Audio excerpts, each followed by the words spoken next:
Hi guys, Carter Harris here again, the BC home expert.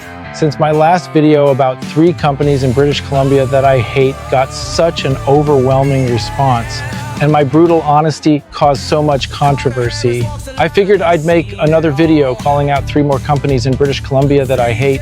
Let me know what you think in the comments. Company number 3 is BC Ferries. I've had to go to the island for installation jobs quite frequently, and it's such a pain in the ass taking the ferry.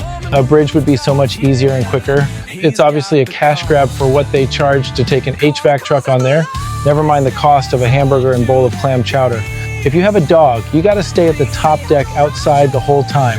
You're by yourself and it's cold and you're desperate for a coffee? Too bad there's no vending machines up there. What really pisses me off the most about BC Ferries is you can't even have a smoke anywhere, not even the front of the boat.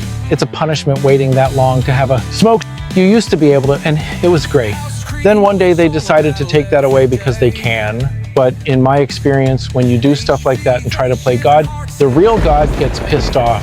Just like I am whenever I have to take a ferry. Also, the workers are all way overpaid. It's all a cash grab. Even though they're funded by taxpayers, these greedy pigs got a price gouge us too. And the only reason they haven't built a bridge yet is because these greedy ferry employees would whine about their jobs. I'd put a crew together and build the damn bridge myself. Company number 2 is Weedman Lawn Care. They've been in business since the 70s and used to be the best. The problem is there are better companies out there, but they still charge like they're the best. They claim your lawn will be weed-free because their product is so superior. But if you ask them flat out if they can get rid of your crabgrass, they'll admit they can't. Other companies do it for half the price. Despite price gouging their customers to the point where it should be illegal, they pay their employees like slaves. I know a guy who worked there for over 10 years and is their top telemarketer and only makes $17 an hour and still takes the bus after 10 years. It's the epitome of a dead-end job. They're literally the biggest lawn care company with locations across Canada and all over the United States too. Yet they offer 0 company benefits to add insult to the injury of slave labor pay. Honestly, if you're that big of a company and gonna charge double what other companies do, the least you can do is offer dental coverage and pay your employees a livable wage. Your greed is absolutely appalling. Company number 1 is Telus. They get all kinds of taxpayer-funded grants, so you'd think they'd hire Canadians to build the economy that funds them in the first place, right? Unfortunately, that's dead wrong. They laid off all their call center staff in Canada and outsourced the job in India and the Philippines.